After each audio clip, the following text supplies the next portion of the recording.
Video દ્વારા અમને માહિતી એવી મળી કે તુવેર વાવવી છે. તુવેર સારી છે, એનાથી બહુ સારું છે. વિડીયો કરતા સારું બહુ છે. એટલે સારું. મતલબ આ ગામમાં લગભગ ઓછામાં ઓછું 300-400 વીઘાનું આ ગામની અંદર ફૂલે પુષ્પનું અત્યારે વાવેતર છે. હા, બરોબર. અત્યારે છે. નમસ્કાર ખેડૂત મિત્રો, આજે આપણે આવી ગયા જુનાગઢ જિલ્લાના વંથળી તાલુકાની અંદર. તો અહીંયા પ્રગતિશીલ ખેડૂત છે, એને તુવેરનું વાવેતર કર્યું છે. તો આપણે એની પાસે અભિપ્રાય લેશું. સૌપ્રથમ તમારું નામ આપજો ને. ભીખુભાઈ નથુભાઈ ચાવડા, તમારું ગામ? ખોરાસા, તાલુકો વંથલી, અને જિલ્લો જુનાગઢ. બરોબર. બીજું તમે આ કઈ તુવેરનું વાવેતર કરેલું છે? ફૂલે પુષ્પ.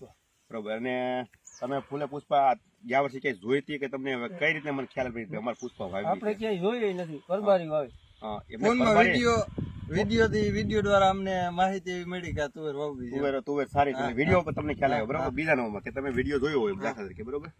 પછી જે વિડીયો જોયો તો એ પ્રમાણે આનું કેરેક્ટર છે કે એથી નબળું છે, કેવું છે એમાં? એનાથી બહુ સારું છે. વિડીયો કરતા સારું છે. એટલે મતલબ અમે જે ગયા વર્ષે જે વિડીયો મૂક્યા એ પ્રમાણે તો રિઝલ્ટ છે જ નહીં. એના કરતા સારું છે. રાજુ એવું હોય કે વિડીયો ગમે ત્યારે ઉતાર મૂક્યો હોય ને એ હંમેશા સારી જગ્યા હોય ત્યાંથી સીન લીધો હોય, કા એવું હોય કે 2-5 છોડો એ બતાવીને લીધો હોય છે. એ સારું છે બહુ.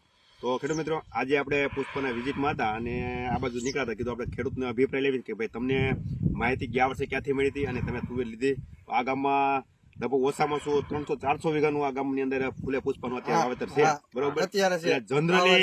જનરલી કેવા ખેડૂતોને અભિપ્રાય છે મતલબમાં કે આ વાવ્યા છે બહુ સારી તુવેર છે. બધાના રિસ્પોન્સ સારો. તો અત્યારે ફ્લાવરિંગ સ્ટેજમાં છે, તમે બધા જોઈ શકો.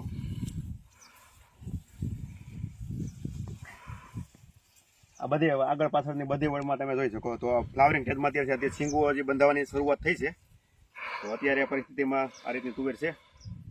ને તમારા વિસ્તારમાં કેવી તુવેર છે તમે પણ કોમેન્ટ કરજો, જેથી કરી અને બીજા ખેડૂતને પણ ખ્યાલ આવે આગલા વર્ષે કે આનું વાવેતર કરવું જોઈએ કે ન કરવું જોઈએ. તો બસ આજે આટલું. નમસ્કાર.